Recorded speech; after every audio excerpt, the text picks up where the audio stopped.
maamulka hotelka Elite ee magaalada Muqdisho oo dhawaan la weeraray ayaa sheegay inay dayactir ku wadaan hotelka dibna loo furi doono.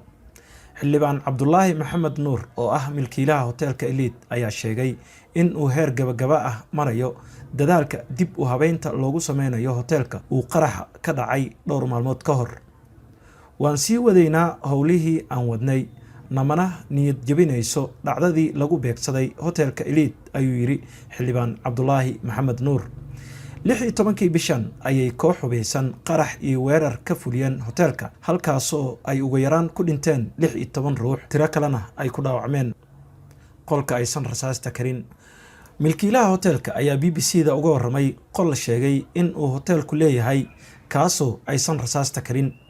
wuxuu xaqiijiyay arrintaasi iyo in isaga iyo dad kale ay ku badbaadeen qolkaas intii uu weerarku socday.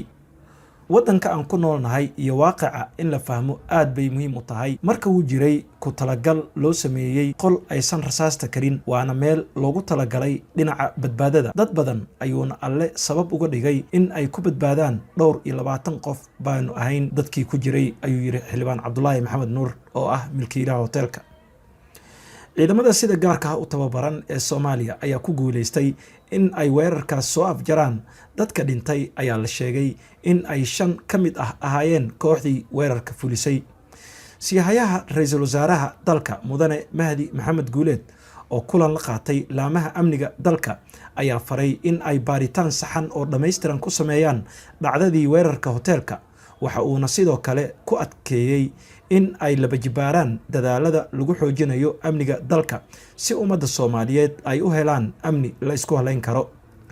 qaabkii uu ku baxsaday wariye Macalimu Maxamed Ibraahim Macalimu oo horay uga tirsanaa BBC-da ayaa ka mid ahaa dadka ka badbaaday qaraxa hotelka Elite kaasoo uusan wax dhib ah ka soo gaarin. Macalimu wuxuu ka badbaaday dhowr qarax oo hore oo uu ka mid ahaa mid uu ku dhaawacmay 21 January sanadkii 2016 ayaa tafaasiil ka bixiyay qaabka uu uga baxsaday Elite Hotel.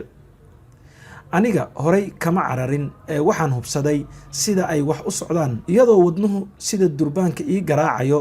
waxaan gacanta ku qabsaday labadii taleefan ee aan watay. waxaan goostay in aan ka boodo gidaarka dhanka xeebta oo noo dhawaa laakiin rasaasta ayaa meel walba ku dhacaysay. go'aan ayaan qaatay waxaan u booday dhanka badda. funaanad aan xirnaa oo cagaar ahayd ayaan iska bixiyay sababtoo ah midabada qaar sida casaanka iyo cagaarku dadku badan ee cararaya waa laga dhex toogan karaa ayuu yiri Macalimu.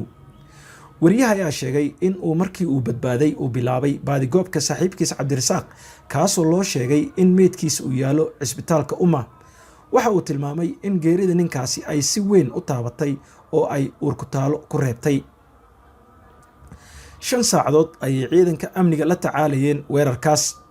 General Cabdiraxmaan Maxamuud Tuuriyare taliyihii hore ee NISA ayaa BBC-da u sheegay in Al-Shabaab ay markasta weeraradooda xoojiyaan xilliyada kala guurka. dowlad kasta marka xilligeedu dhammaan rabo weerarada iyo howlgallada ay fuliyaan Al-Shabaab waa ka badan yihiin mararka kale. marka 6 bilood ee soo socota aad ay khatar u yihiin ayuu yiri General Tuuriyare.